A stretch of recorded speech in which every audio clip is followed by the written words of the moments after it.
আজকে আমি এমন একটি সূরার তাফসীর পেশ করব। আমাদের জীবনে অনেকের দুঃখ কষ্টের কোনো শেষ নাই, আবার অনেকের জীবনে অভিযোগের কোনো শেষ নাই। যার জীবনে অনেক দুঃখ, অনেক কষ্ট, অনেক বেদনা, আজকের এই ওয়াজটা যে শুনবে, এই তাফসীর যে শুনবে, তার জীবনের দুঃখ কষ্ট নিমিষেই হালকা হয়ে যাবে। সুবহানাল্লাহ পড়লেন না? বিশেষ করে আমার বোনদের অনেক অভিযোগ থাকে জীবন নিয়ে। দেখবেন যে মেয়েরা কথায় কথায় বলে, কি জীবন পাইলাম, স্বামী ভালো না, বাপ ভালো না, মেয়ে ভালো না, অভিযোগের কোনো শেষ নাই। বাট মাথায় রাখবেন, মুমিন বান্দা অভিযোগ করে না। মুমিন সব সময় বলে, ভাই তুমি কেমন আছো? ও কোনো কথা ছাড়া বলে, আলহামদুলিল্লাহ আমি ভালো আছি। ঠিক কেন বলেন যুবকেরা? লাইন শাকারতুম লাযীদান্নাকুম ওয়া লাইন কাফারতুম ইন্না আযাবি লাশাদীদ। কথা হবে না? প্লিজ প্লিজ আমাকে তাফসীর করতে দেন, প্লিজ কোনো কথা বলবেন না। আল্লাহ বলছেন যে শুকরগুজার হও। If you are grateful, I will increase your ni'mah. If you are ungrateful, then my punishment is the hard punishment in this world and the next. আল্লাহ বলছে, যে বান্দা বলে যে আল্লাহ আমি ভালো আছি, আল্লাহ আমাকে ভালো রেখেছে, তার এই একটা বাক্যের জন্য আল্লাহ তাকে আরো বেশি নিয়ামত দান করে। আর যে বলে আমি ভালো নাই, আমার শরীর ভালো না, এই না সেই না, খালি অভিযোগ, আল্লাহ বলে তোর জন্য আমার পাকড়াও অপেক্ষা করছে, শাস্তি অপেক্ষা করছে। তাহলে আমি একটু ট্রায়াল দেই। কেউ যদি আপনাকে বলে যে হাউ আর ইউ ম্যান, কেমন আছেন আপনি, আপনি কি আগে অভিযোগ করবেন না আগেই পড়বেন আলহামদুলিল্লাহ? ওকে, একটু ট্রাই করি। কেমন আছেন আপনারা সবাই? আজ থেকে অভিযোগ বাদ। সবসময় ভাববেন যে কি আছে। Don't think about whatever you don't have. You have to think about whatever you have. যা আছে তা নিয়ে ভাবেন, যা নাই তা নিয়ে ভাববেন না। দেখবেন আপনার জীবনটা অচিরেই সুখময় হয়ে যাবে। সুবহানাল্লাহ পড়েন। টাঙ্গাইল কিন্তু ঢাকা থেকে বেশি একটা দূরে নয়। এভারেজ 2 ঘন্টা লাগতে পারে টাঙ্গাইল থেকে ঢাকা। ঢাকার গুলশানের নাম শুনছেন আপনারা সবাই? উত্তরার নাম শুনছেন সবাই? অনেকে শুনেছেন, অনেকে গেছেন। আপনি যদি রাজশাহীতে যান, আমার কথাগুলো কিন্তু আপনি শুধু ঠিক বেঠিক বলে শুনতে হবে না। আমি কিন্তু চিকন মাথা খাটায় কথাগুলো বলতেছি, লিখে লিখে রিসার্চ করে বলতেছি। আমার জীবনের বাস্তবিক অভিজ্ঞতা থেকে শিখে আমি বলছি। আপনার থাকেন টাঙ্গাইলের ভেতরে, এখানে আপনার বিশ্ব রয়েছে, মানে 2 ঘন্টা দাঁড়া থাকবেন, দেখবেন রেঞ্জ রোভার নেই, BMW নেই। আপনি গুলশানে যাবেন, দেখবেন প্রত্যেকটা সেকেন্ডে সেকেন্ডে আপনার সামনে হয় BMW যাবে, না হয় রেঞ্জ রোভার যাবে। আপনার ঠিক আছে না জবাব ভাইরা? এটা আমি এই প্রশ্ন গুলশানে গিয়েছিলাম, জাস্ট এটা ওয়াজে বলছি এই জন্য, এখানে শিক্ষার বিষয় আছে। আমি আসিফের গাড়ি খুবই নর্মাল, জাস্ট প্রোগ্রামের জন্য এটাকে কিনা হয়েছে। আমি আসিফ যদি ভাবি কিরে গুলশানে এই লোকের কাছে রেঞ্জ রোভার আছে, মার্সিডিজ আছে, রোলস রয়েস আছে, আমার কাছে তো কিছুই নাই, আমি কখনো সুখী হব না। আমি যদি টাঙ্গাইলের রেলওয়ে স্টেশনে যাই আর দেখি ছোট্ট একটা বাচ্চা, দুধের বাচ্চা, ঠান্ডায় কনকন শীতে কাঁপছে, চাদর নাই, বালিশ নাই, খেলা নাই, মা এমন অবস্থায় বসে আছে, সন্তানকে যে দুধ পান করাবে, বুকের দুধ, যেহেতু 3 বেলা খানা পায় না, বুকের দুধটাও শুকায় গেছে, ওরে দেখলে আমার মন বলতে মন চাইবে যে আমি পৃথিবীর সবচেয়ে সুখী মানুষ। উনজুরু ইলা মান হুয়া আসফালা মিনকুম ওয়া লা তানজুরু ইলা মান হুয়া আ'লা মিনকুম। Don't look at those who are higher than you. যারা তোমার চেয়ে উঁচু লেভেল বিলং করে, আরো ভালো আছে, এদের দিকে তাকায়ও না। যারা তোমার চেয়ে খারাপ আছে, নিচু পজিশনে আছে, তাদের দিকে তাকাও, তোমার এই দিলটা খুশ দ্বারা ভরপুর হয়ে যাবে। সুবহানাল্লাহ পড়ো। তো আজকে যে সূরা তাফসীর করব, সূরাটা কোরআনের ভিতরে সবচেয়ে মোটিভেশনাল সূরা। আর আমি অগ্রিম একটা অ্যানাউন্সমেন্ট দিচ্ছি, ঘোষণা বলতে পারেন। আমার আজকের এই ওয়াজের কথাগুলো যে শেষে গিয়ে বলতে পারবে, আমি আসিফের পক্ষ থেকে আজকে রানাগাছার মাটিতে তাকে আমি পুরস্কৃত করব। এখন কে পুরস্কার নিতে রাজি আছেন একটু মাথায় চিন্তা করে নেন। যদি মনোযোগ দিয়ে শোনেন আপনি কিন্তু বলতে পারবেন। মনোযোগ আছে সবার ইনশাআল্লাহ? তাকবীর দেন, লিল্লাহি তাকবীর। কারীমের আজকে যে সূরা থেকে আমরা তাফসীর শুনবো, সূরাটা হচ্ছে 93তম সূরা। কত number? This is the basic knowledge of this surah. 93 নম্বর সূরা। এই সূরার আয়াত সংখ্যা হচ্ছে 11টা আয়াত সংখ্যা। প্রত্যেক সূরার মাঝে দুটি পার্ট আছে, একটা হচ্ছে মাক্কি আর একটা হচ্ছে মাদানী। এই সূরাটা হচ্ছে মাক্কি সূরা। 30 পারার শেষের দিকে এটি অবস্থিত, 17 নম্বর পৃষ্ঠায় এটি অবস্থিত। তাহলে আজকে আমাদের মূল আলোচনার যেই সূরা, এটার নাম হচ্ছে সূরাতুদ দুহা। নামটা বলেন কি? সবাইকে বলতে হবে, নামটা বলেন কি নাম? দুহা। কোরআনের সবচেয়ে মোটিভেশনাল সূরা হচ্ছে দুইটা, এক সূরাতুদ দুহা আর এক হচ্ছে সূরাতু আলাম নাশরাহ। এই আয়াতগুলোতে আল্লাহ এমন কিছু মেসেজ দিয়েছে, যে বান্দা বুঝবে, মানবে, তার জীবনে অশান্তি বলতে আর কিছু থাকবে না। সুবহানাল্লাহ পড়ে। তো এই সূরাটার কিছু প্রেক্ষাপট আছে, শানে নুজুল আছে। এই সূরার বৈশিষ্ট্য কি জানেন? এই সূরা পড়ার সঙ্গে সঙ্গে মাথার যেই চাপ, মাঝে মাঝে আমরা ঘুমের ওষুধ খাই চাপ সামলাইতে। অনেক লোক আছে যারা চাপ কমাইতে মদ খায়, গাঁজাও খায়। আস্তে ঠিক বলেন কেন? আপনার জোরে বলতে হবে তো ভাইরা, ঠিক আছে কিনা? যে মদ পান করে, যে নেশা করে, তার ডিপ্রেশন কখনো হালকা হয় না, ডিপ্রেশন আরো বেশি লেভেলে বেড়ে যায়। আর যে কোরআন পড়ে বিপদের সময়, কষ্টের সময় তার দুঃখ কষ্ট হালকা করে দেয়, একজন আওয়াজ দিয়ে বলেন তো তিনি কে? এই সূরার সেন্ট্রাল থিম বা সাবজেক্ট ম্যাটার হচ্ছে you cannot be upset as a Muslim. This is the main message of this surah. Never lose hope and never be frustrated. হতাশ হওয়া যাবে না, নিরাশ হওয়া যাবে না। আল্লাহ বলছে তোমার গুনাহ কত করেছো তুমি, ইন্নাল্লাহা ইয়াগফিরু যুনুবা জামিআ। যখন তুমি দুটো হাত তুলে আল্লাহর কাছে তওবা করবা, তোমার এই চোখের পানি নাকের ডগায় আসার আগেই আমি আল্লাহ তোমার জীবনের সমস্ত গুনাহ খাতা মাফ করে দেব। টেনশনের কোনো কারণ নাই। মুসলমান তো একটা কথা বলবে, যার রব আছে তার টেনশনের কোনো কারণ নাই, ঠিক কিনা বলেন? প্রত্যেকটা সূরার একটা শানে নুজুল আছে। কেন নাজিল হয়েছে, কোন প্রেক্ষাপটে নাজিল হয়েছে, আমরা তাফসীর ঢুকে যাচ্ছি খুব মনোযোগের সঙ্গে। নবীজির কাছে প্রতিনিয়ত আল্লাহর পক্ষ থেকে ওহী নাজিল হতো। হঠাৎ করে ওহী আসা আসমান থেকে বন্ধ হয়ে গেল।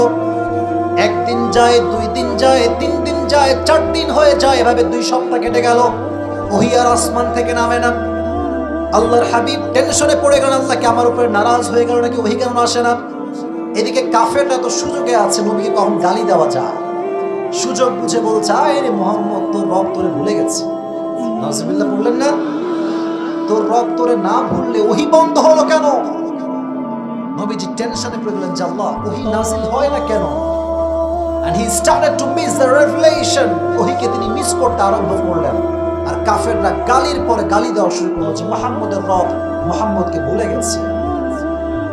এবার আল্লাহ তাআলা সমস্ত কাফেরদের বিরুদ্ধে আয়াত নাযিল করেন। আল্লাহ বললেন ওয়াদুহা ওয়াল লাইলি ইযা সাজা। নবী হে, সূর্যের কিরণের শপথ, আলোর শপথ, আর রাতের শপথ। রাত যখন হয় নিঝুম আর নিস্তব্ধ, আল্লাহ এই রাত দ্বারা ওহীর অনাগমন বোঝালেন, আর দিন দ্বারা ওহীর আগমন বোঝালেন। আচ্ছা, টাঙ্গাইলের রানাগাছার ভাইরা সারা দিন যদি আলোই থাকে, রাত না হয়, ভালো লাগবে? সুন্দর জবাব, ভালো লাগবে? আবার সব সময় অন্ধকার, কোনো আলো নাই, সূর্য নাই, ভালো লাগবে? আল্লাহ বলছেন নবী হে, ওহী যদি নাজিল হতেই থাকে, ওহীর একটা প্রেশার আছে। অলওয়েজ নাজিল হলে আপনার শরীরটা দুর্বল হয়ে যাবে। দিন শেষে রাতের ঘুম যদি মানুষের না হয়, মানুষের শান্তি লাগে না। তো আমি যে আপনার ওহী বন্ধ করেছি, এটার কারণ এটা নয় যে আমি আপনার উপরে অসন্তুষ্ট, বরং আমি বন্ধ করেছি একটা কারণ, যে আমার নবী কষ্ট পাবে, আরাম করবে না, এটা আমি আল্লাহ আরশে আজিম থেকে সহ্য করতে পারি। সুবহানাল্লাহ পড়েন। আপনার শান্তির জন্য, আপনার আরামের জন্য ওহীকে বন্ধ করে দিয়েছে। একজন আওয়াজ দিয়ে বলেন তিনি কে? মা ওয়াদ্দাআকা রাব্বুকা ওয়া মা ক্বালা। Your Lord has not forgotten you, ya prophet. নবী, আল্লাহ তো আপনাকে ভুলতে পারে না। সবাই সবাইকে ভুলতে পারে, বাট আল্লাহ কাউকে ভুলতে পারে না। আজকে যুব সমাজ আজকে বেশি আসছে। আজকাল তো বাংলাদেশে প্রেমের কোনো শেষ নাই, রিলেশনের কোনো শেষ নাই। আর এখানে অনেক বোনেরা আসেন, আমি জানি প্রত্যেকটা বোনকে আমি সম্মান করি। আচ্ছা, মাহফিলে এত বোরকাওয়ালি মেয়ে আসে, পার্কে যে বোরকাওয়ালিরা প্রেম করে এরা কারা? ঠিক আছে না যুবক ভাই? আমার কথাটা, আমি কোনো বোনকে অসম্মান করছি না। আমার কথা হচ্ছে, দাড়ি রাখলেই যেমন দিনদার হওয়া যায় না, বোরকা পরলেই তেমন প্রকৃতপক্ষের দিনদার হওয়া যায় না। দিনদার হতে হলে এখানে যে জায়গাটা আছে না, এটা পরিষ্কার হতে হবে। আমি স্পষ্ট দেখেছি অনেক বোরকাওয়ালি মেয়ে প্রেম করছে ঢাকাতে। আমি দেখেছি যে ওর সঙ্গে আছে টাটকা টিকটকার, ওর দুই পাশে দুই চুল কিছুই নাই, মাঝখানে ঘোড়ার মতো সোজা লম্বা লম্বা সজারুর মতো চুল। তো আমি দেখে বুঝলাম যে আজকালকার মেয়েদের রুচি এই পরিমাণ নষ্ট হয়েছে যেটা মুখ দিয়ে বলা সম্ভব নয়। ঠিক কিনা বলেছে? যেটা আমি বলছিলাম, এই প্রেমে দেখবেন যখন প্রেম শুরু হয়, নয়া নয়া প্রেম, আরে বাপ রে, हम तुम्हें कभी नहीं छोड़ेंगे, मर जाएंगे लेकिन नहीं छोड़ेंगे। এক মেয়ে তার, আপনি রাগটা করছেন নাকি আমার কথায়? যদি রাগ করেন তাহলে আমি জাস্ট তাফসিরি বলবো, বাস্তবে কোনো কথা বলতে পারবো না। বলা যাবে তো ইনশাআল্লাহ? একটা মেয়ে তার বয়ফ্রেন্ডকে বলছে, জান তোমার সঙ্গে আমার কখনো ভালোবাসার ব্রেকআপ হবে না, যদি হয় সেদিন মৃত্যু হবে। সেদিন কি হবে? মৃত্যু হবে। তো কয়েকদিন পরে গার্লফ্রেন্ড বলছে ব্রেকআপ। তো বয়ফ্রেন্ড বলছে, কি রে ব্রেকআপ কেন? তুমি তো বলছো মৃত্যু পর্যন্ত আমাদের ব্রেকআপই হবে না। বলছে, আমি বলেছিলাম মৃত্যু হলে, কার মৃত্যু এইটা বলি না, আমার নানি মরছে তো শুনে ব্রেকআপ। তার মানে আজকাল যত ভালোবাসা আছে ভেজাইলে ভালোবাসে, আজকে ভালোবাসে কালকে সরকারি টাকলাকে বিয়ে করে ফেলায়। আল্লাহ বলছেন, মা ওয়াদ্দাআকা রাব্বুকা ওয়া মা ক্বালা। আমি যারা ভালোবাসি তাদের কখনো আমি বলতে পারি না। সুবহানাল্লাহ পড়েন। নবী হে টেনশন করবেন না, আল্লাহ আপনার সঙ্গে আছে না নাই? তো ওহীর কষ্ট কত বেশি ছিল একটু মনোযোগ দিয়ে শুনবেন। ওহী যখন আকাশ থেকে নাজিল হতো, আরশে আজিম থেকে জিবরাইলের মাধ্যমে নাজিল হতো, ওহীর ভারে নবীর গলা এবং দাড়ি সব ঘেমে যেত।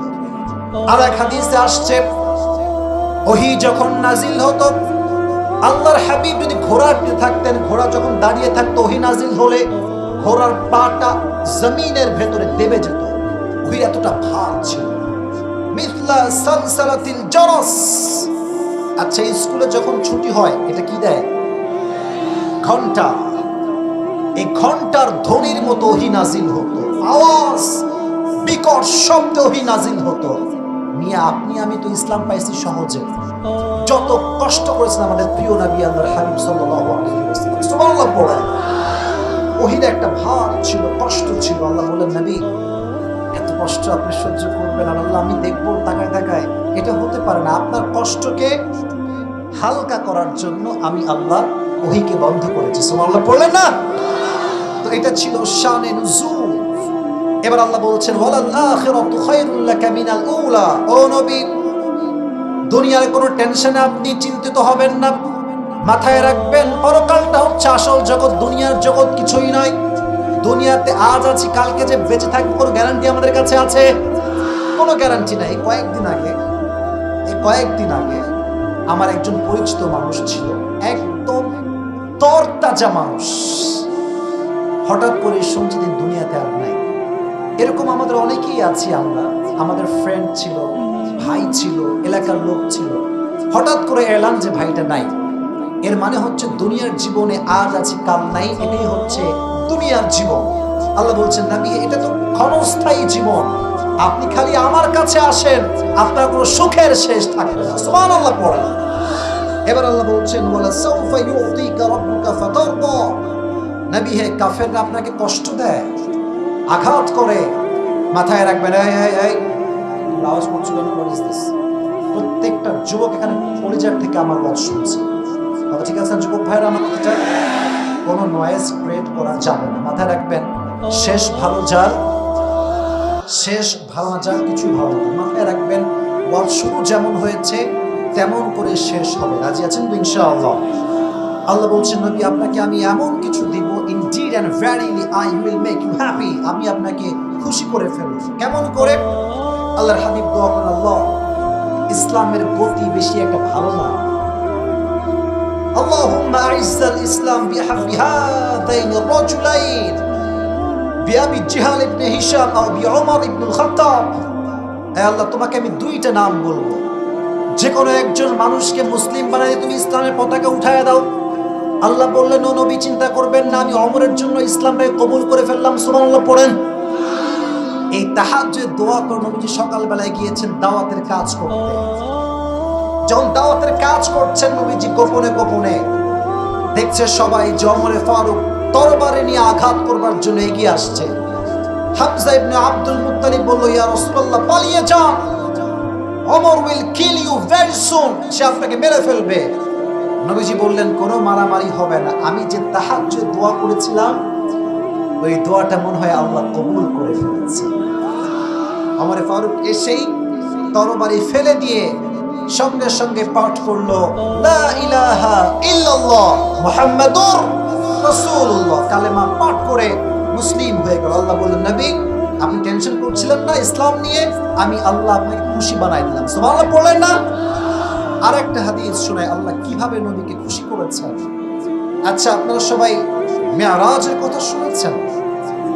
শুনছেন না আপনারা সবাই মেরাজের কথা? এটা কখন ঘটছে? যখন নবীজি অনেক টেনশনে ছিলেন, দুশ্চিন্তায় ছিলেন। একদিকে খাদিজা চলে গিয়েছে, আর একদিকে আবু তালেব চলে গিয়েছে। নবীজি টেনশন, শেল্টার দেওয়ার মতো কেউ নাই, সাপোর্ট দেওয়ার মতো কেউ নাই। আল্লাহ বললেন, নবী দুনিয়াতে খারাপ লাগছে, আসেন আমি আল্লাহ আপনাকে আরশে আজিমের মেহমান বানাই দিব। সুবহানাল্লাহ। এবার নবীকে আল্লাহ তাআলা আরশে আজিমে নিয়ে গেলেন, জান্নাত দেখালেন, জাহান্নাম দেখালেন, এবং 5 ওয়াক্ত নামাজের হাদিয়ার মাধ্যমে আল্লাহ নবীকে খুশি করে ফেললেন। সুবহানাল্লাহ পড়েন। দুইটা বিষয় পেলাম, এক ওমরে ফারুক ইসলাম গ্রহণ করেছেন, 2 আল্লাহ নবীকে মেরাজে নিয়ে গিয়েছেন, 3 আমরা যেই দিকে ফিরে নামাজ পড়ি এটার নামটা কি বলেন না? কি সাইড? পশ্চিম বা কিবলা। তো যখন নবীজি মক্কা থেকে মদিনায় আসলেন, আল্লাহ তাআলা কিবলাকে চেঞ্জ করে দিলেন। আচ্ছা ভাই, সারা জীবন পশ্চিমে আমরা নামাজ পড়ি, যদি পূর্ব দিক নামাজ পড়া শুরু করি মনে কি ভালো লাগবে বেশি একটা? নবীরও ভালো লাগে না। আল্লাহ আমার সব বংশ ওদিকেই ফিরেছে, আমি ওই দিকেই ছিলাম, আপনি কিবলা কেন চেঞ্জ করলেন? মনে মনে কষ্ট লাগে। প্রত্যেক দিন ফরজ সালাত পড়ে নবীজি আরশে আজিমের দিকে এমনি হাত তুলে তাকায় থাকেন। আল্লাহ আল্লাহ কিছু বলেন না, কিন্তু আল্লাহ আয়াত নাযিল করলেন, নবী হ্যাঁ আপনি টেনশন করবেন না, ফালানুওয়াল্লিয়ান্নাকা কিবলাতান তারদাহা, আপনি আগে যেই দিকে নামাজ পড়লে খুশি হতেন আমি আল্লাহ আবার সেই কিবলা আপনাকে ফিরাই দিলাম। সুবহানাল্লাহ পড়েন। নবী কষ্ট পাইছে, আল্লাহ নবীকে খুশি করেছেন। অতএব আমরা যদি কষ্ট পাই মাথায় রাখবেন, জীবনে যা হারাই গিয়েছে এটার মেসেজ হচ্ছে এরকম, যা হারাইছে এর চাইতে উত্তম বেটার অপশন আল্লাহ আপনার জন্য তৈরি করে রেখে দিয়েছে। অতএব বলবেন না হুজুর শেষ, আমার ক্যারিয়ার শেষ, জীবন শেষ না। মুমিনের জীবন যেখান থেকে শেষ হবে মুমিন সেখান থেকে আবার জীবন শুরু করবে। ঠিক না বলেন? মোটিভেশন ওয়ালা সাউফা ইউতিকা রাব্বুকা ফাতারদা, নবী হে আমি আল্লাহ আপনার সমস্ত দুঃখ কষ্টকে হালকা করে দেব। এবার আল্লাহ তাআলা নবীকে তার নিয়ামত স্মরণ করাচ্ছেন যে কি কি নিয়ামত আমি দিয়েছি। আমি একটা বিষয় দেখতে পাচ্ছি, 2-1 লোক, মাত্র 2-3 জন লোক যারা একটু পর পর উঠে আবার বসতেছে, মানে ভয়ে উঠে যায় আবার বসে যায়।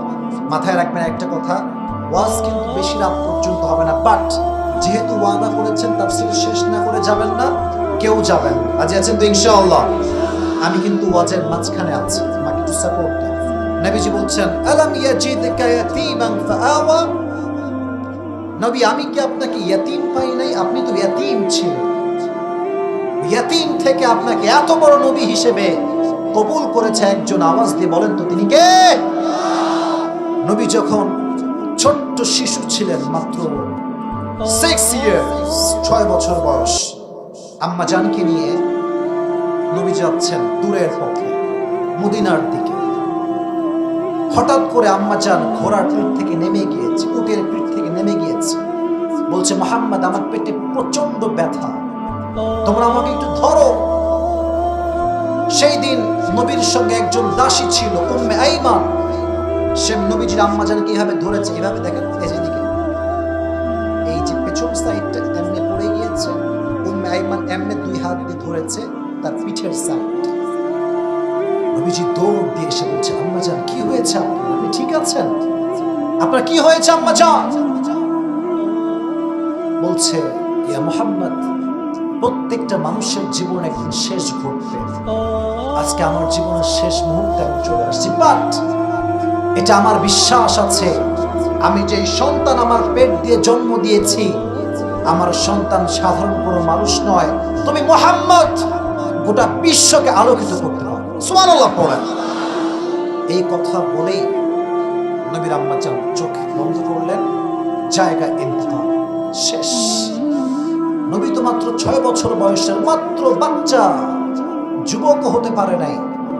মায়ের মৃত্যুতে নবীজি শোকে দিশাহারা হয়ে কাঁদতে শুরু করলেন, আম্মাজান আপনি কোথায় গেলেন? উম্মে আইমান তাকে টেনে হিচড়ে পাহাড় থেকে নামিয়ে নিয়ে আসছে।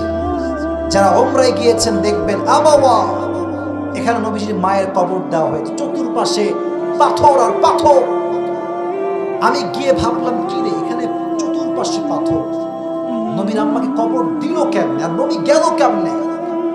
হাদিসে আসছে 57 বছর পরে 63 বছরের বয়সে যখন নবীজি মায়ের কবরের পাশ দিয়ে যাচ্ছেন, বলছেন সাহাবা একদম যাও তোমরা, যে যার জায়গায় ফিরে যাও, আজ আমি আমার মায়ের সঙ্গে কথা না বলে বাসায় যাই। জোরে সোরে সুবহানাল্লাহ বললেন না সবাই ভাইরা? আজকে মায়ের সঙ্গে আমি কথা বলেই যাই। নবীজি এদিকে তাকান, আমার বডিতে মাঝে মাঝে দেখবেন বাচ্চারা এই যে দুই হাঁটু আছে না, দুই হাঁটু তুলে এমনি করে দেখবেন মাঝে মাঝে কাঁদে, এটা হচ্ছে মায়া কান্না। বাচ্চারা দুই হাঁটু তুলে এমনি কাঁদে। তো নবীজি কবরের পাশে বসেছেন, বিশ্ব নবী সাইয়্যিদুল কাউনাইন সাইয়্যিদুল মুরসালিন কবরের পাশে একজন বাচ্চার মতো বসে আছে, দুই হাঁটু তুলে এমনি দুই চোখ থেকে কাঁদতেছে, ফুপিয়ে ফুপিয়ে বলছে আম্মাজান আপনি তো জানতেন যে দুনিয়াতে আপনি ছাড়া আমার কেউ ছিল না, আপনি আমাকে রেখে কোথায় চলে গেলেন? আমি কোথায় গেলাম আমাকে রেখে? আম্মাজান দুনিয়া বড় স্বার্থপর, প্রকৃতপক্ষের ভালো শুধুমাত্র মাই বাসতে পারে, দুনিয়ার কোনো মানুষ মায়ের মতো কাউকে ভালোবাসতে পারে না, ঠিক না? আপনি আমাকে রেখে কোথায় গেলেন আম্মাজান? নবীজি ফুপিয়ে ফুপিয়ে কাঁদছেন। সাহাবায়ে কেরামের হাদিস থেকে এই কথা আসছে। তো আল্লাহ বললেন আলাম ইয়াজিদকা ইয়াতীমান ফাআওয়া, নবী আপনি তো ইয়াতীম ছিলেন, আপনাকে বড় করেছে, আশ্রয় দিয়েছে একজন, তিনি কে? এবার আল্লাহ বলছেন ওয়াজাদাকা দাল্লান ফাহাদা, ও নবী আপনি পথ ভুলে গিয়েছেন, আপনাকে সঠিক পথের দিশা দিয়েছে একজন, তিনি কে? এবার আসেন একটা সুন্দর আয়াত, সুন্দর মোটিভেশন, এটা বুঝতে হলে আমাকে জবাব দিতে হবে। আল্লাহ বলছেন ওয়াজাদাকা আইলান ফাআগনা, নবী আপনি একজন গরিব মানুষ ছিলেন, আপনাকে ধনী বানিয়েছে কে? এবার আসেন প্রশ্ন করি, টেস্ট করে যে আপনাদের মনোযোগ কতটুকু আছে এবং আপনার কতটুকু নলেজ ইসলামের বাকি। তাকবীর দেন, লিল্লাহি তাকবীর। মুরব্বী আব্বা জানরা, যুবক ভাই ডান বামে যারা আছেন, listen to me with full concentration, মনোযোগ দিয়ে শুনবেন। বলেন তো নবীজির দ্য ফার্স্ট ওয়াইফ, যিনি প্রথম ওয়াইফ ছিলেন, তিনি কি কুমারী ছিলেন না ডিভোর্সড ছিলেন? বলেন তো সেই নারীর নাম ছিল কি? রাদিয়াল্লাহু তাআলা আনহা। ওনার প্রায় স্বামী মারা গিয়েছে, সন্তান যা ছিল ওনার কাছেই ছিল, স্বামী সব মারা গিয়েছে। আল্লাহ বলছেন নবী আমি আপনাকে ধনী থেকে গরিব, গরিব থেকে ধনী কেমন করে বানিয়েছি জানেন? আপনাকে এমন একটা বউ দিয়েছি যেই বউটা আরব বিশ্বের সবচাইতে ধনী ঘরের নারী। সুবহানাল্লাহ পড়লেন না? এখন আপনাদেরকে আমি তাফসীরের অংশ হিসেবে পেশ করতে চাই, নবীর সঙ্গে খাদিজার বিয়ে কেমন করে হয়েছিল, এটা শোনার ধৈর্য সবার আছে তো ইনশাআল্লাহ? একজন মেয়ের যখন স্বামী মারা যায়, মেয়েটা বোঝে স্বামীর কত দাম। আজকে অনেক মেয়েরা স্বামীর খোঁটা দেয় যে তোর কপাল ভালো, তুই আমার মতো বউ পাইছিস রে, তোর কপাল ভালো, তুই তো কাইল্লা রে, আমি তো ফর্সা। আছে, এটা আমি আমার ফেসবুকে একটা ওই পেজ আছে, দেখবেন আবরারুল হক আসিফ নামে, ওখানে অনেক মাশাআল্লাহ যুবকরা আছে, অনেক বড়রা আছে, প্রায় মেয়েদের মেসেজ যারা বিবাহিতা যে হুজুর আমার স্বামী ভালো না, আর স্বামীর মেসেজ বউ ভালো না, খোঁটা মারে। আর যুবকদেরকে বলবো, যুবকের একটা কথা শোনো, জীবনে এত টাকা কামাই করতে হবে হালাল ভাবে যেন তোমার বউকে দেখিয়ে ভ্লগ করে টাকা ইনকাম করতে না হয়। ঠিক আছে, আজকাল বউ একটা পণ্য হয়ে গিয়েছে, বলতে আমি খুব দুঃখ পাচ্ছি, এটা পণ্য হয়ে গিয়েছে। বউয়ের রূপ দেখাবে, চুল দেখাবে, ঘাট দেখাবে, আরো অনেক কিছু দেখায় ভ্লগাররা টাকা ইনকাম করে। আর আমরা আবাল বাঙালি আছি, আমরা আবার বলি যে আমিও বিয়ের পরে এরকম ভ্লগ করব। আছে না নাই বলেন না কেন, কথা বলেন না কেন? মাথায় রাখবেন, যে তার বউকে দেখিয়ে টাকা ইনকাম করে সে দায়ুসের সন্তান। ঠিক কেনা বলো যুবকেরা? সে দায়ুস, সে কখনো ভালো মুসলমান হতে পারে না। আমাদের কথা হচ্ছে ভাই, I am really sorry to say that, but এটা সত্য কথা। যে পুরুষ তার বউকে মানুষের সামনে দেখায় বেড়ায় যে দেখো আমার বউ কত সুন্দর, সে বীর পুরুষ নয়, সে কাপুরুষের সন্তান। বীর পুরুষের সন্তানের কথা হবে আমি আমার বউকে একা দেখবো, আর কেউ দেখতে পারে না। ঠিক কেনা বলো যুবক ভাই? তো যখন খাদিজার স্বামী মারা গেল, উনি নিয়ত করলেন যে তাকাররারা খাদিজা আন্নাহা লাম তাতাযাওয়াজা মাররাতান উখরা। খাদিজা বললেন যা হওয়ার হয়ে গিয়েছে, এটাই শেষ। I will never ever get married again. আমি জীবনে আর বিয়ে করব না। আল্লাহ বলছেন খাদিজা তুমি বিয়ে করবে না মানে তোমাকে এমন এক যুবকের সন্ধান দিব তুমি বিয়ে না করে কোথাও যাইতেই পারবে না। সুবহানাল্লাহ পড়েন। একদিন খাদিজা রাদিয়াল্লাহু তাআলা আনহা ঘুমিয়ে আছেন, খুব মনোযোগ দিয়ে হাদিসটা শুনবেন আমার কলিজার টুকরা যুবক ভাইয়ের আম্মা জানরা। রাতের অন্ধকারে ঘুমিয়ে আছে, হঠাৎ করে স্বপ্ন দেখছে রাতটা নির্মূল হয়ে গিয়েছে, চতুর্পাশে কোথাও কোনো আলো নেই, অন্ধকার। হঠাৎ করে খাদিজার চোখ পড়েছে আকাশের দিকে, দেখছে একটা সুন্দর চাঁদ আকাশে আছে। তাকানোর সঙ্গে সঙ্গে চাঁদটা খাদিজার দিকে দৌড় দিয়ে চলে আসছে।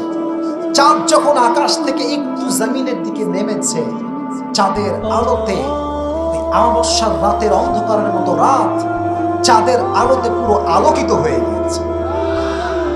ডান পাশে সুবহানাল্লাহ আওয়াজ খুবই কম, জোরে সুবহানাল্লাহ আপনি বললেন না ভাইরা আমার? অন্ধকার রাত আলো হয়ে গিয়ে চাঁদের মাধ্যমে, এটা দেখে তার ঘুম ভেঙে গিয়েছে যে আমি কি দেখলাম এটা। তার চাচা ছিলেন একজন স্বপ্নের ব্যাখ্যাবিদ। ঘুম থেকে উঠেই দেরি না করে তাৎক্ষণিক চাচার কাছে গিয়েছে, চাচা জান আমি এরকম স্বপ্নে দেখেছি চাঁদ আকাশ ভেঙে আমার দিকে ছুটে আসছে, আর চাঁদের আলোতে পুরো রাতটা জ্যোৎস্নার মতো আলোকিত হয়ে গিয়েছে। তো চাচা, what is the explanation of this dream? মা তা'বিরু হাযাল হুলম? এই স্বপ্নের ব্যাখ্যাটা কি? চাচা তাওরাত খুললেন, ইনজিল খুললেন, সব পড়ে উনি বুঝতে পারলেন যে ভাতিজি শোনো, এই স্বপ্নের ব্যাখ্যা হচ্ছে শেষ নবী যিনি হবে তাকে আল্লাহ তাআলা তোমার স্বামী হিসেবে কবুল করেছে। উনি তো খুশিতে বাগবাগু, আরে সব স্বামী চলে গিয়েছে, এবার একটা স্বামী মনে হয় আমার কপালে জুটবেই জুটবে। বাট অবাক করার বিষয় হচ্ছে নবীর সঙ্গে তার কোনো দেখা হয়নি, কোনোদিন মিট হয়নি যে তিনি দেখতে আসলে কেমন হবে। তো নবী ছিলেন মক্কার জমিনে একজন বিশাল বিশ্বস্ত ব্যবসায়ী, টাকা পয়সা কম ছিল বাট বিশ্বস্ত মানুষ ছিলেন। কাফেররা, ইহুদিরা নবীর সঙ্গে ব্যবসার ডিল করত। কাফেররা কাফেরকে যে পরিমাণ বিশ্বাস করতো না, তার চাইতে হাজার গুণ বেশি আমার নবীকে বিশ্বাস করত। আল আমিন, trusted, the most trusted worthy personality ever in the world, সবচাইতে বিশ্বস্ত মানুষ। তো একদিন ব্যবসার ডিলিংয়ে খাদিজার কাছে নবীজি আসছেন তার ঘরে। তো ঘরে যখন খাদিজার এন্ট্রি নিয়েছেন নবীজি, পুরো ঘরটা খুশিতে বাগবাগুম হয়ে গিয়েছে। সুবহানাল্লাহ পড়েন। খাদিজার এই মনের হার্টবিটটা ধুক ধুক ধুক ধুক করতে শুরু করেছে। উনি কিন্তু শিওর না যে is he the last Messenger or not, উনি জানেন না। উনি তাওরাত খুললেন যে how will be the prophet look like, যে শেষ নবীর চেহারা কেমন হবে। উনি জানতে পারলেন শেষ নবী হবে সুঠাম দেহের একজন মানুষ, তার বুক হবে উঁচা, পেট হবে নিচা। কানা রাবআতাম মিনাল কওম, the prophet will be medium of size, neither tall nor short. খুব বেশি লম্বা হবে না, খুব বেশি বাটু হবে না, মিডিয়াম সাইজের মানুষ হবে। উনি আরো পড়লেন আযহারুল লাউন, the prophet will be bright colored. নবীর গায়ের রংটা হবে কালো নয়, আবার খুব সাদা নয়, আবার শ্যামবর্ণ নয়, নবীর গায়ের রংটা হবে আনন্দময়। আরো পড়তে শুরু করলেন, আরো কি কি আছে, কি কি আছে। উনি দেখলেন লেখা আছে শেষ নবীর চুল হবে পেছনের দিকে 3 সাইজে। এক, কখনো কানের লতি বরাবর, কখনো কানের মাঝ বরাবর, কখনো কাঁধ বরাবর। And the prophet was used to about long haircut, and we call it babri cutting. এই পেছনে লম্বা চুল যেটা আমরা রাখি একদম গোজওয়ালা মোটা, এটাকে বলা হয় বাবরি কাটিং। নামটা কি? নবীর চুল হবে বড়। আর এই যে আপনারা টাঙ্গাইলের ভাইরা, আপনারা সবাই কাজী নজরুল ইসলামের নাম শুনেছেন? শুনছেন না আপনারা সবাই? ওনার ফেসবুকে ছবি দেখবেন যে ওনার চুলের এই মাঝখানে একটা সিঁথি আছে। নবীজির কানা ইউফাররিকু বাইনা শা'রি, নবীর এই চুলের মাঝখানে সিঁথি ছিল। যখন তিনি নামাজ পড়তে যেতেন আতর নিয়ে এই 2 চুলের মাঝখানে সিঁথিতে আতর দিতেন। যেখানে তিনি সেজদা দিতেন এই সেজদার জায়গাটা খুশবুতে আমোদ হয়ে যেত। সুবহানাল্লাহ পড়ে উনি বুঝে ফেললেন সব করে, yes, he is the last messenger, he is the most handsome personality that I have ever seen before. এরকম সুদর্শন পুরুষ তো আমি জীবনেও দেখি নাই, এটাই শেষ নবী হবে। উনি সামনে আসলেন, ব্যবসার ডিলিং হবে। ভাই রে ভাই, কাউরে পছন্দ হইলে বলা যে এত মুশকিল, এটা বলার কোনো ভাষা নাই। কাউরে পছন্দ হইলে যদি বলা খুব সহজ হতো, আজকের মাহফিলের 90% যুবকরা বিবাহিত আসতো। ঠিক কিনা বলে? বলাও যেমন সহজ না, বিয়ে করাও তেমন সহজ না।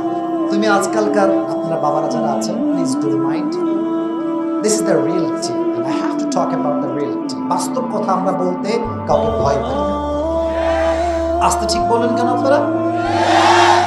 বাবারা আজকাল চরিত্রবান যুবকের চাইতে টাকাওয়ালা যুবককে বেশি প্রাধান্য দেয়।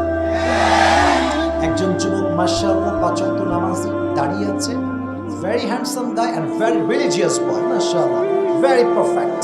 আসছে, আব্বা জান, I wanna marry your daughter, this is my proposal, এটা আমার পক্ষ থেকে প্রস্তাব, আপনার মেয়ের বড় ভালো লাগে। বাবা জান বেশিরভাগ সময় দেখবেন তারা কখনো বলে না যে বাবা তুমি কি নামাজ পড়ো, তোমার কি দাড়ি কোথায়, তোমার চরিত্র খবর কি, না।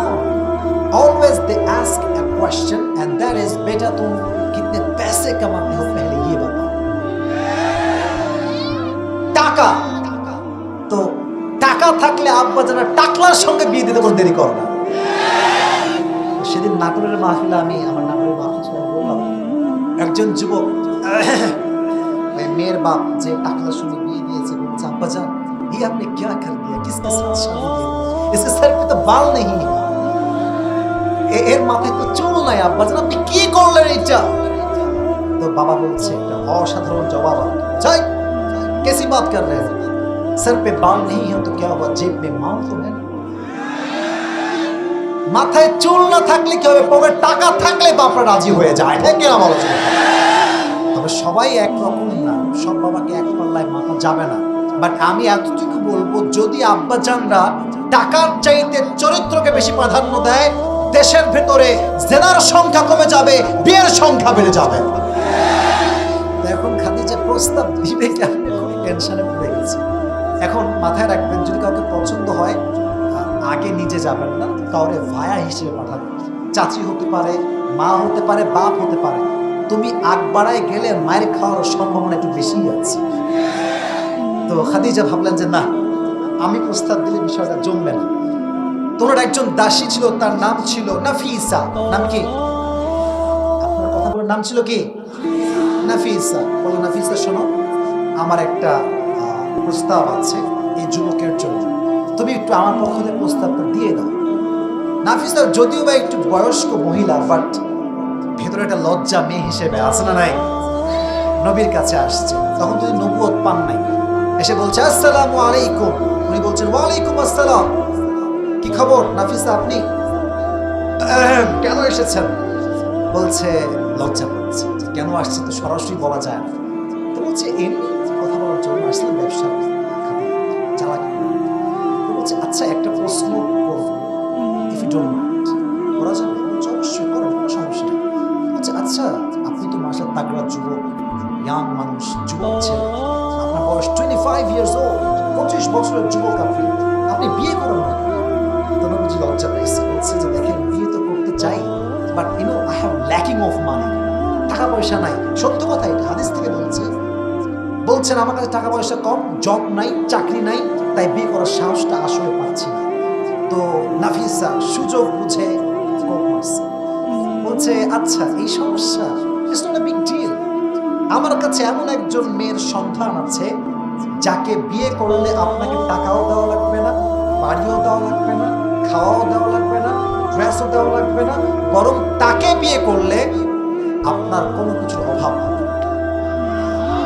সুবহানাল্লাহ, জোরে শুরু করলেন না আপনারা সবাই? এবার নবীজি বলছেন মান হিয়াল মারআ, সেই মেয়েটাকে, ওয়া মা ইসমুহা, সেই মেয়েটার নাম কি আমাকে বলেন। নাফিসা বলছে ইয়া মুহাম্মদ ইসমুহা খাদিজা, সেই মেয়েটার নাম হলো খাদিজা রাদিয়াল্লাহু তাআলা আনহা। সুবহানাল্লাহ। তো নবীজির ব্যাপারটা হচ্ছে এরকম, নবীও প্রথম দেখাতেই খাদিজাকে পছন্দ করেছেন। সুবহানাল্লাহ পড়লেন না? তো বলছেন না ঠিক আছে, আমি রাজি আছি, বাট আমার রিলেটিভস আছে, আমার চাচা না হলে আমি বিয়েটা করতে পারবো না, চাচাকে বলতে হবে। তো চাচা আসছে, বলছে মুহাম্মদ কি হয়েছে বলো। বলছে চাচা যান, আমার পক্ষে তো এটা একা করা সম্ভব নয়, খাদিজার পক্ষ থেকে এটা বিয়ের প্রস্তাব আসছে আমার জন্য, আপনি কি রাজি আছেন? বলছে আরে তো কপালের ব্যাপার, এরকম মেয়ে তো কোথাও পাওয়া যাবে না, বিয়ে করে ফেলো, কোনো সমস্যা নাই। বিয়ের জন্য আয়োজন করা হয়। এবার আসেন সুন্দর একটা কথা, বিয়ের ক্ষেত্রে ওলিমা আছে না নাই? আয়োজন হয় না বিয়ে শাদীর জন্য? একটা আয়োজন হয় না, হয় না? আয়োজন বেশি এটা করবেন, যত বড় আয়োজন করবেন, খাওয়াবেন মানুষকে, মানুষ বড় বেঈমান, পেট ভরে খাবে, ধুমাইয়া খাবে, আর যাওয়ার সময় বলবে লবণ কম হয়েছে। বেশি আয়োজন করবেন না, নিজের বিয়ে নিজে খাবেন ভাই, আমি শিখাই দিচ্ছি। নিজের বিয়ে নিজে খাবেন, এনজয় করবেন, 14 গোষ্ঠীকে দাওয়াত দিয়ে খোঁড়া খাওয়ার দরকার আপনার নাই, ঠিক না বল? ছোট্ট একটা আয়োজন হয়েছে। তো আবু তালেব বলছে তোমার মোহর কি দিব? আমার কাছে টাকা পয়সা খুবই একটা নাই, তোমাকে আমি 20টা উট মোহর হিসেবে দিব। কয়টা উট? তো খাদিজা বলছে ঠিক আছে দেন, আমার কোনো সমস্যা নাই, 20টা উটই আমি নিয়ে নিই। বিয়ে হয়ে গেল। বিয়ের পরে অলিমার একটা দরকার আছে। তো খাদিজা বললেন আমার যে 20টা উট আমি মোহর হিসেবে পেয়েছি নবীর পক্ষ থেকে, এই 20টা উট জবাই করে মেহমানদেরকে খাওয়াই দাও। What a broad minded personality man, কি বড় মনের মানুষ ছিলেন তিনি। এখন যখন বিয়ে হয়ে গিয়েছে, এবার আসেন আয়াতের মূল কথা, এটা হচ্ছে আয়াতের মেইন মেসেজ। বিয়ের পরে মক্কার ভিতরে কানা ঘষা শুরু, আরে মুহাম্মদের মতো একজন ছোট্ট যুবক যার টাকা পয়সা কিচ্ছু নাই, তাই খাচ্ছে কেন বিয়ে করলো, এটা নিয়ে একটা বড় ঝামেলা শুরু হয়ে গেল। সবাই বলল আজ থেকে আমরা খাদিজাকে সামাজিকভাবে বয়কট করলাম, তার সঙ্গে আমাদের আর কোনো কথাই নাই। এবার খাদিজা সবাইকে ডাকলেন, মদিনার মক্কার সব ধনী ব্যক্তিদেরকে ডাকলেন, আচ্ছা ভাই কি সমস্যা আপনাদের, আপনার স্বামী, আমার স্বামীর কি সমস্যা আপনাদের? বলছে তুমি হচ্ছে ধনী, তোমার স্বামী হচ্ছে গরিব, এটাই মেইন ফ্যাক্ট, মেইন প্রবলেম। এবার আসেন আল্লাহ বলছেন ওয়াজাদাকা ইলান ফাগনা, খাদিজা বলছেন ও গরিব তাই সমস্যা। আজ আমি খাদিজা ঘোষণা করলাম সবার সামনে, আমার যে সম্পত্তি আছে আজ থেকে আমার সমস্ত সম্পত্তির মালিক আমি আমার স্বামীকে বানাই দিলাম। ওয়াজাদাকা ইলান ফাগনা, নবী আপনি গরিব ছিলেন, এমন একজন মেয়েকে আপনার জীবন সঙ্গিনী বানিয়ে দিয়েছি যে তার সমস্ত সম্পদ ইসলামের জন্য আপনার সামনে কোরবান করে দিয়েছে। সুবহানাল্লাহ। এবার আল্লাহ তাআলা নবীকে কয়েকটা নির্দেশ দিচ্ছেন, 3টা। এটা শুনে আমাদের ওয়াজ শেষের দিকে এই সাদা গেঞ্জি হয়ে যায়, ওইটা সাদা গেঞ্জি ছোট বাচ্চা বসো, এদিকে এদিকে এদিকে, কিচ্ছু হয়নি, এদিকে দেখা। বলেন কয়টা নির্দেশ? শুনি নাই তো ভাই, জোরে বলো না কয়টা। 1, ফাআম্মাল ইয়াতীমা ফালা তাকহার, ইয়াতীমদের সঙ্গে খারাপ ব্যবহার করবেন না। কিছু মানুষ দেখবেন ইয়াতিমের সম্পদকে লুণ্ঠন করে খায়। আবার অনেক মানুষ আছে যদি জানে যে ছেলের বাপ নাই, তার সঙ্গে জুলুম শুরু করে দেয়। ঠিক কিনা বলেন যুবকেরা? আর যার বাপ হারিয়ে যায় সে বোঝে যে পৃথিবীতে বাবার মতো ভালো আমাকে কেউ বাসতে পারে না। ঠিক কিনা বল? এখন বাবা আছে, খুব রাগ উঠে না যে বাবা, আমার আব্বার কথা আমি বলি, আমার আব্বা নিজে একজন স্কলার, একটা মাদ্রাসার principal, and he is also a khatib, বড় একজন খাতিব। তো আমাকে দেখলেই শুরু হবে নসিহত, আব্বা এইটা করবা, ওইটা করবা, এইটা করবা, ওইটা করবা। আমি কখনো বিরক্ত বোধ করি না, মানে আমি জানি আজ যদি বিরক্ত হয়ে যায় একদিন এই বটবৃক্ষ থাকবে না, সেটা আমি বাপকে খুঁজেও হারিয়ে নেব। আজ আছে মূল্য দাও, থাকতে মূল্য দাও। মানুষ হারিয়ে গিয়ে মূল্য দিলে কোনো লাভ হয় না। ঠিক কিনা বলো যুবকেরা? ফাআম্মাল ইয়াতীমা ফালা তাকহার, ইয়াতীমের সঙ্গে আপনি খারাপ ব্যবহার করবেন না। ওয়া আম্মাস সাইলা ফালা তানহার, কেউ আপনার কাছে চাইলে, সাহায্য চাইলে তাকে ফিরিয়ে দিবেন, তাকে নো বলবেন না। ঢাকায় যখন আমরা যাই, জ্যামে গাড়ি আটকানোর সঙ্গে সঙ্গে গরিবদের সিরিয়াল লেগে যায়, খালি এসে গাড়িতে নক করে, দেন স্যার কিছু দেন। যদি আমি এসি গাড়িতে বসে এই কথা ভাবি, যা রে এত বিরক্ত করে, এই নাই সেই নাই, হবে না, যাও। আল্লাহ বলছে শোন, তোরে আমি যেমন নামাইছি উঠাইছি, যেমন তোরে আজকে উঠায় রাখছি, তোরে এক মুহূর্তে আমি আল্লাহ নামাইতেও পারি। ঠিক কিনা? তুইজ্জু মান তাশা ওয়া তুযিল্লু মান তাশা বিয়াদিকাল খায়র, সম্মান দেওয়ার মালিক আল্লাহ তাআলা, লাঞ্ছিত করবার মালিক আল্লাহ তাআলা। অতএব কাউকে ফিরিয়ে দিবেন না। মনে করেন কোনো গরিব আসছে আপনার কাছে, আপনার কাছে মাত্র 10 টাকা আছে, আপনি 2 টাকা দান করেন। 500 টাকা আছে, আপনি 10 টাকা দান করেন, বাট দেন, কম হোক বেশি হোক দেওয়ার চেষ্টা করবেন। রাজি আছেন তো ইনশাআল্লাহ?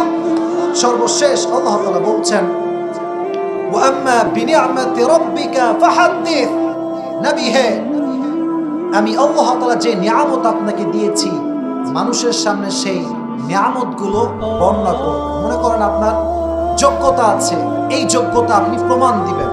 আপনাকে আল্লাহ অনেক সম্পদ দিয়েছে, এই নিয়ামত বর্ণনা করবেন। যা আল্লাহ নিয়ামত আছে যত বেশি শুকরিয়া তান বলবেন, আল্লাহ বলছে আমি আল্লাহ আরো ডবল তোকে বাড়াই দেব, বাড়াই দেব, বাড়াই দেব। তাহলে এবার যুবক ভাইরা মনোযোগে চলে আসো। আমি বলেছি 12:30টার মধ্যে ওয়াজ শেষ করবো, আমি আপনাদের বিরক্ত করবো না। বাট এখন যে শ্রোতা এখানে বসে আছে, এরা হচ্ছে আসল শ্রোতা, আসল অডিয়েন্স। টাঙ্গাইলের রানাগাছের ভাইরা যত বড় বক্তাই ওয়াজ মাহফিলে আসুক না কেন, সবাই কিন্তু বক্তার ওয়াজ শুনতে আসে।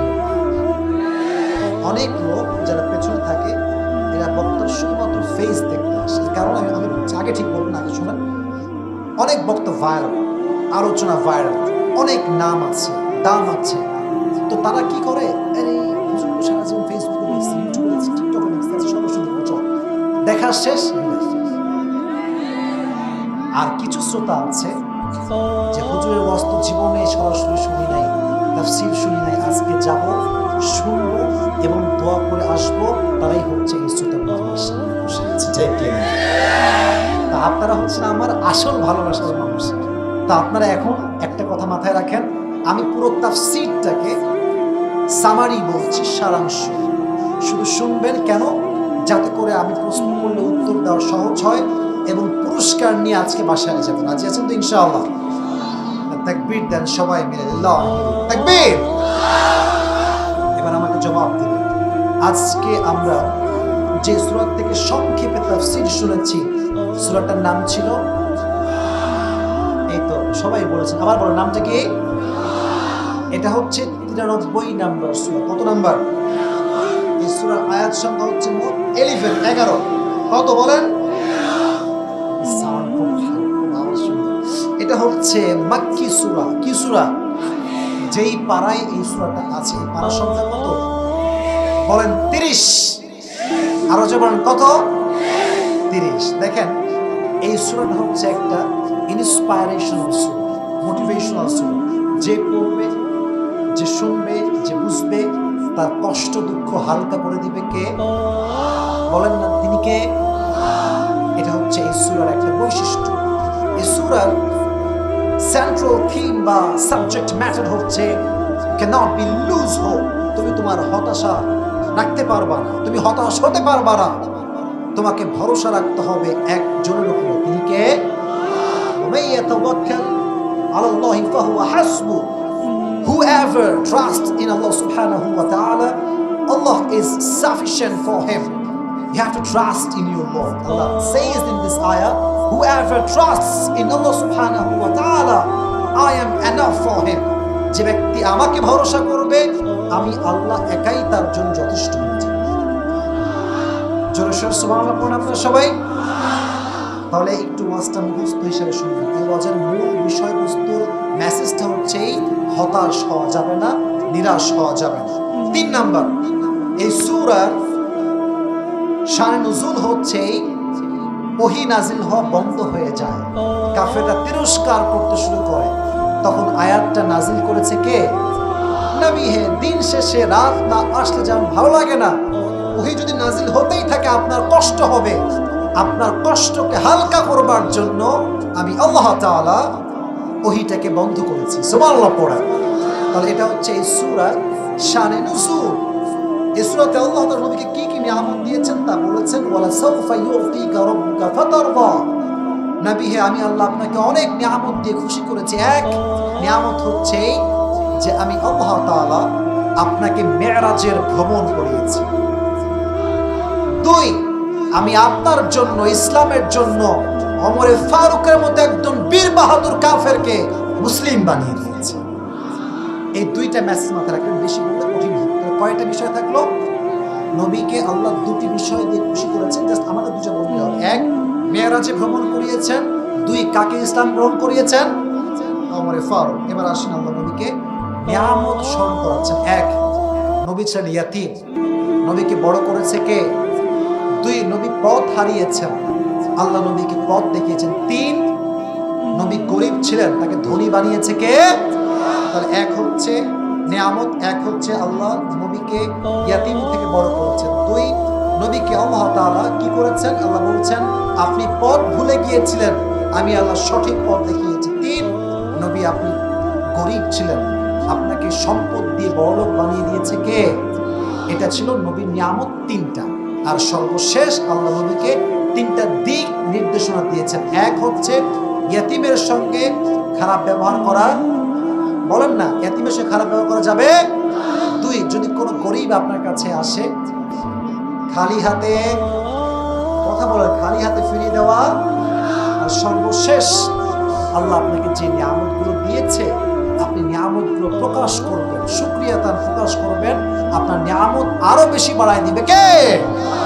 এবার একজন যুবককে চাই, যে যুবক বলবে যে হুজুর আমার মোটামুটি একটা আয়ত্ত আছে, আপনি প্রশ্ন করলে আমি উত্তর করতে পারবো। কে আছে? মাশাআল্লাহ, ওই যে দাড়িওয়ালা ভাইজান আগে হাত তুলেছে, আগে আসেন ভাই। হ্যান্ড মাইক কোথায়? হ্যান্ড মাইক, এই যে হ্যান্ড মাইক আছে, এই মাইকটা দেওয়া লাগবে।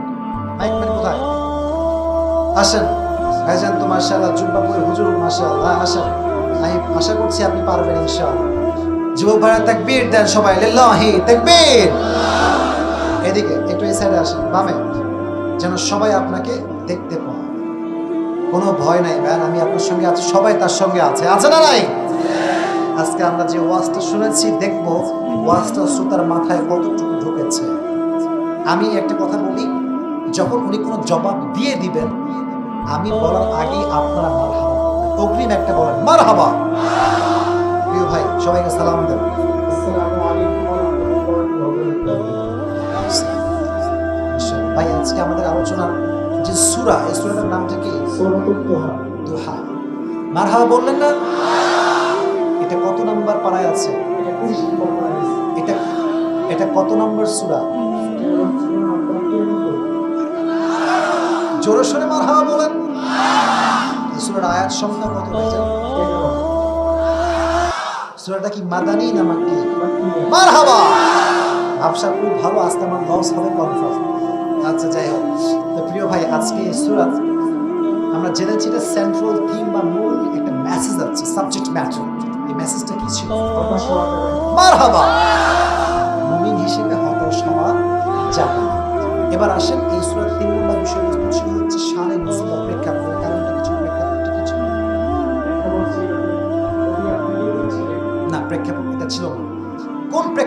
নাজিল হয়। কাফেররা এই তো একটু ওই আসার জন্য ওই আশা বন্ধ হয়ে গেছিল, এই জন্য কাফেররা করতেছিল।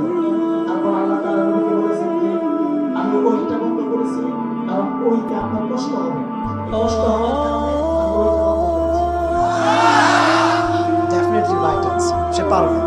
আচ্ছা, এটা গেল ওহী, মানে এটা গেল আপনার শান নুজুল। এবার আসেন যে আল্লাহ নবীকে যে নিয়ামতগুলো দিয়েছেন, স্মরণ করেন সেই নিয়ামতগুলো কি কি ছিল? নবী আপনি এতিম ছিলেন, আমি আপনাকে বড় করেছি।